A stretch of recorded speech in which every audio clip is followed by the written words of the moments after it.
তো আল্লাহ পাক রব্বুল আলামিন কোরআন হাকীমের মধ্যে বলেন, ইয়া আইয়ুহাল্লাযীনা আমানু দুখুলু ফিস-সিলমি কাফা ওয়া লা তাত্তাবিউ খুতুওয়াতিশ-শাইতান ইন্নাহু লাকুম আদুউম মুবিন।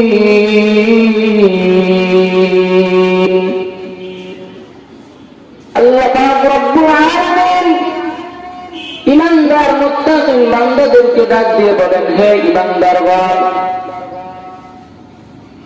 ইয়া আইয়ুহাল্লাযীনা আমানু উদখুলু ফিস-সিলমি কাফা, হে ঈমানদারগণ, তোমরা পরিপূর্ণভাবে ইসলামের ভিতরে ঢুকিয়া যাও। ওয়া লা তাত্তাবিউ খুতুওয়াতিশ-শাইতান, তোমরা শয়তানের পদক্ষেপ অনুসরণ অনুকরণ করে চলো না। ইন্নাহু লাকুম আদুউম মুবিন। আল্লাহ পাক রব্বুল আলামিন বলেন, শয়তান তোমাদের প্রকৃত শত্রু। আল্লাহর পয়গম্বর রাসূল আরবি সাল্লাল্লাহু আলাইহি ওয়াসাল্লাম হাদিসের মাঝে বলেন, আল মারউ মা মান আহাব্বা, বান্দা তুমি যাকে মহব্বত করবে, যাকে ভালোবাসবে, যাকে অনুসরণ অনুকরণ করে চলবে, তার সঙ্গে তোমার হাসর নাসর হবে। আল্লাহর পয়গম্বর রাসূল আরবি সাল্লাল্লাহু আলাইহি ওয়াসাল্লাম হাদিসের মাঝে ভালোভাবে জানায়া দেয়, ও দুনিয়ার উম্মত, ও আখির জামানার নবীর উম্মতের দল, তোমরা ভালোভাবে শুনিয়ে রাখো, তোমরা যদি পরিপূর্ণ ঈমানদার মুত্তাকিন হতে চাও, প্রকৃত ঈমানদার মুত্তাকিন বান্দা যদি হতে চাও, তাহলে তোমরা পরিপূর্ণভাবে ইসলামের ভিতরে ঢুকিয়া যাও। কারণ বান্দা তুমি ইসলামের ভিতরে থাকার পর তুমি কোনো খারাপ কাজের মধ্যে যেতে পারো না, হিন্দুদের পূজার মধ্যে যেতে পারো না, বৌদ্ধদের পূজার মধ্যে যেতে পারো না, অশ্লীল কাজের মধ্যে তুমি যেতে পারো না। তুমি যদি প্রকৃত ঈমানদার হতে চাও, তাহলে তুমি নবীর সুন্নত মতো জীবন যাপন করিয়া থাকো। আল্লাহ যা আদেশ করেছেন, আল্লাহ যা করতে বলেছেন তাই তুমি করো। আল্লাহ যা করতে নিষেধ করেছেন তা থেকে তুমি বিরত থাকো। আল্লাহ যে কাজ করতে বলেছেন সেই কাজ বেশি বেশি করে তুমি করো।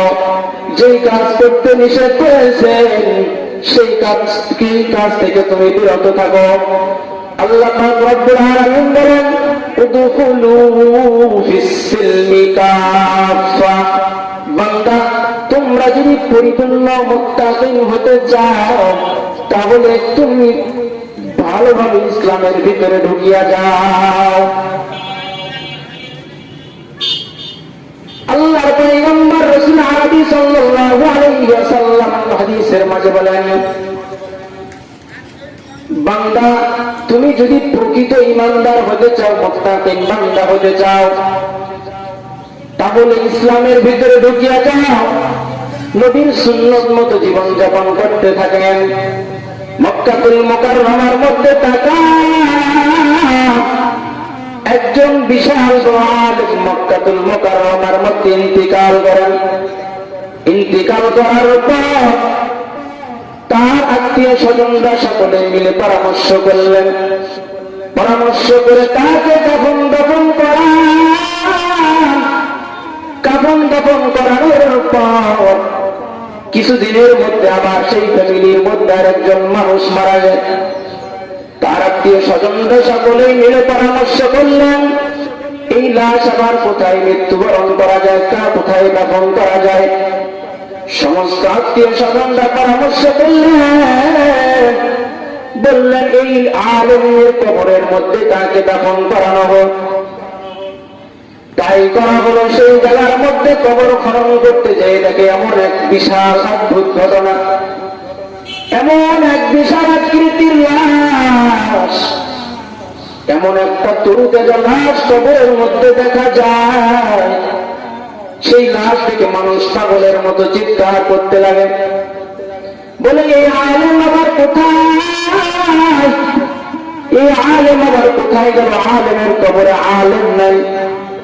কারণ মক্কাতুল মুকাররমার মধ্যে নিয়ম ছিল এক কবরের মধ্যে শত শত লাশ মৃত্যুবরণ হলে তাকে দাফন করানো হয়।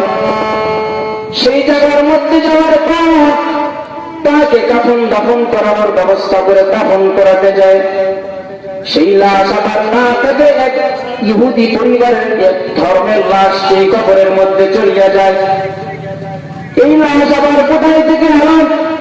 সেই লাশ আবার ফ্রান্সের এক ইহুদি ধর্মের লাশ, এই আবার আলেমের কবরে কিভাবে চলে আসে? সবাই মক্কাতুল মুকাররমার মধ্যে জানাজানি করতে লাগে, সকলেই মিলে পরামর্শ করতে লাগলেন এই আবার কিভাবে আলেমের কবরে ইহুদি ধর্মের লাশ কিভাবে আসলো?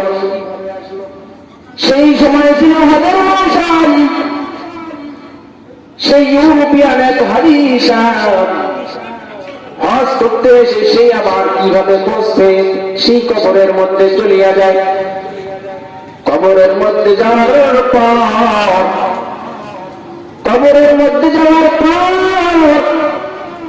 ওই লাশটা দেখে বলে আমি এই মেয়ের লাশ চিনি, এই লাশটা আমি চিনি, এই লাশ আমি চিনি, এই হলো একটা ইউরোপিয়ান ইহুদি ধর্মের লাশ, এই লাশকে আমি চিনি,